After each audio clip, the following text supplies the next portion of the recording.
Шолы янындагы поселок микрорайоннарда яшәүчеләр газлы һәм сулы булачак. Әлеге максатка республика бюджетыннан 50 миллион сумнан артык акча бүлеп бирелде.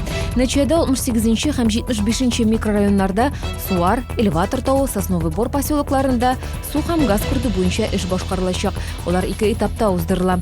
Бүгенге көндә 68 микрорайонда су кертү буенча эшләрнең 80% якыны башкарылган инде. Начар хәлдәге балалар мәйданчыгы өчен штраф шул хактагы закон проекты Республика Дәүләт Советының рәсми сайтында бастырылды. Балалар мәйданчыгы начар хәлдә тоткан вазифаи затларга 5 меңнән алып 10 мең сумга кадәр, юридик затларга 10 мең сумнан алып 25 мең сум күләмендә штраф каралган. Статистика буенча, балалар мәйданчыгында имгәнү очраклары юл транспорт һәлакәтендәге җәрәхәт алуга караганда 3 тапкыр югарырак.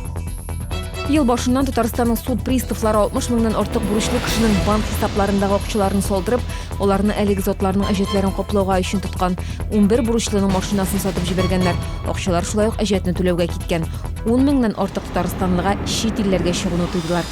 Бурычларны билгеләүдә юл приставы системасы яхшы эшли. Хәзерге вакытта мондый җиһазлар республиканың һәрбер районында кулланыла.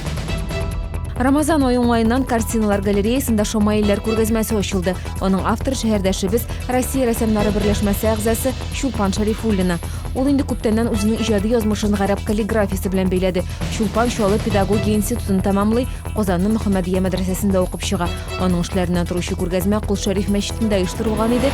Шолыда исә бу рәссамның беренче күргәзмәсе. Бу һәм башка хәбәрләр турында тулырак яңалыкларның кичке чыгарылышында ул 19 сәгать 10 минутта эфирга чыга.